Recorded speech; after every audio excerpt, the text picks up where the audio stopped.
Olá, queridos irmãos e irmãs, sejam bem-vindos ao quarto episódio da série Comentando o Livro dos Espíritos. Hoje o nosso assunto será sobre o panteísmo, que acredita ser Deus o próprio universo, pelo qual o indivíduo, após a sua morte, seria absorvido por esse universo, ou seja, perderia a sua individualidade. Na pergunta 14 do Livro dos Espíritos, questiona o seguinte: Deus é um ser distinto, à parte, ou seria, segundo a opinião de alguns, o resultado da reunião de todas as forças e de todas as inteligências do universo? A resposta dos espíritos foi a seguinte: se Deus fosse o resultado de alguma coisa, ele não existiria, porque seria a consequência e não a causa. O essencial é que Deus existe. Disso, os homens não devem duvidar, e nem além para não se perderem num labirinto do qual não poderão sair. Essa procura não os tornaria melhores, mas talvez um pouco mais orgulhosos, porque vocês acreditam saber, quando na realidade nada sabem. Deixem de lado todas essas buscas inúteis. Existem coisas muito mais importantes com as quais deveriam se preocupar. A começar por vocês mesmos. Olha aí, um puxão de orelha, né?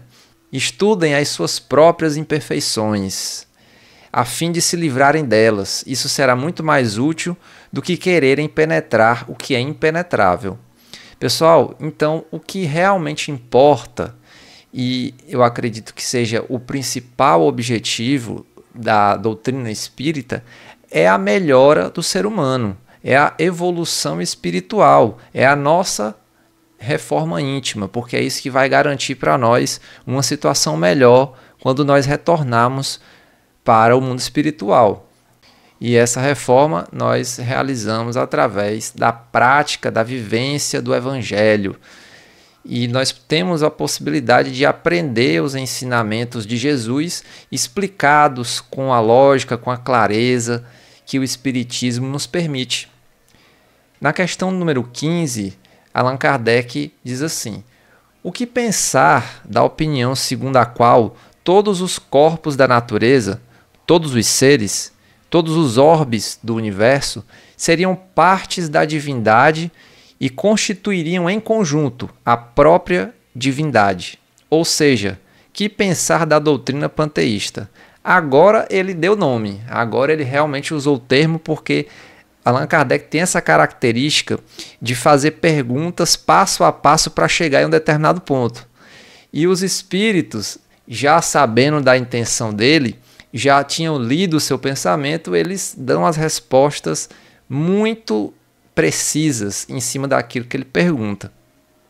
Bom, então a resposta foi a seguinte: o homem, não podendo tornar-se Deus, quer pelo menos ser uma parte dele.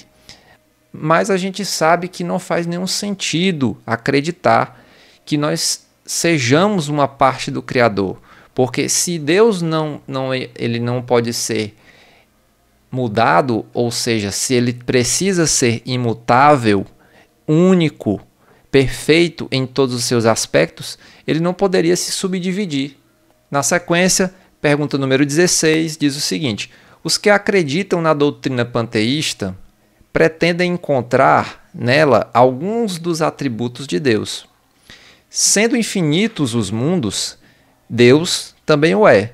Não existindo o vazio ou o nada em parte alguma, Deus está em toda parte. Estando Deus em toda parte, já que tudo é parte integrante de Deus, ele nos dá a todos os fenômenos da natureza uma razão de ser inteligente. O que pode se opor a esse raciocínio? Ou seja, veja que está tudo muito bem encaixadinho, né? Então, são argumentos que as pessoas que acreditam nessa doutrina panteísta usam para poder validar os seus pensamentos.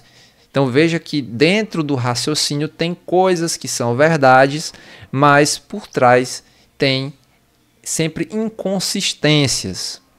Resposta dos espíritos: a razão. Olha aí, pessoal, a razão. Por quê? Porque basta fazer uma reflexão madura e não seria difícil reconhecer o absurdo dessa doutrina. Dessa forma, meus queridos, nós devemos entender que tudo que existe, a natureza, o nosso planeta, o universo como um todo, é obra do Criador. Bom, comentário de Kardec, né? A doutrina panteísta faz de Deus um ser material,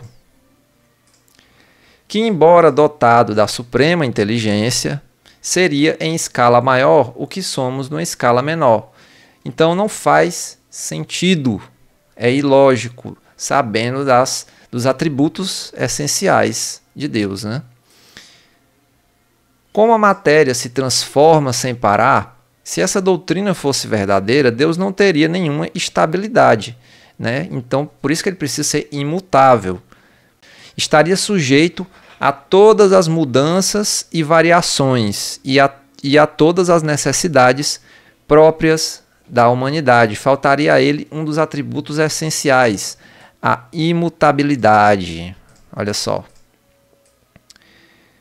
Não podemos juntar as propriedades da matéria com a essência de Deus, sem com isso rebaixá-lo em nossa compreensão.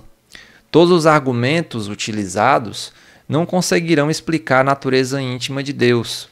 Não sabemos tudo o que Deus é, mas sabemos o que ele não pode deixar de ser. Então, a chave, né, seria esses atributos que a gente estudou anteriormente. E a doutrina panteísta está em contradição com as propriedades mais essenciais de Deus. Ela confunde o Criador com a criatura, exatamente como se quiséssemos que uma máquina engenhosa fosse parte integrante do mecânico que a criou. A inteligência de Deus se revela em suas obras, assim como a de um pintor em seus quadros. Mas as obras de Deus não são o próprio Deus, assim como os quadros não são o próprio pintor que os concebeu e executou. Então, tenhamos sempre em mente os atributos de Deus, para que quando a gente estiver nos nossos estudos, nas nossas pesquisas, nós possamos filtrar melhor as informações que nós recebemos, porque recebemos informações de todos os lados. A internet está cheia de comentaristas, de pessoas da área espiritualista como um todo, nas suas diversas seitas e segmentos, falando sobre Deus, sobre o universo, e a gente precisa ter a compreensão desses princípios fundamentais, especialmente relacionados aos atributos de Deus, os essenciais básicos, para que nós não sejamos enganados com uma conversa bonita. A nossa vacina é exatamente o estudo, é ter conhecimento, informação de uma fonte segura para que possamos nos embasar. Bom, pessoal, esse foi o nosso episódio de hoje. Eu espero que você tenha gostado desse conteúdo. Então, muito obrigado pela sua atenção. Que Deus e o Mestre Jesus nos abençoe, nos proteja e nos ilumine sempre. Até a próxima!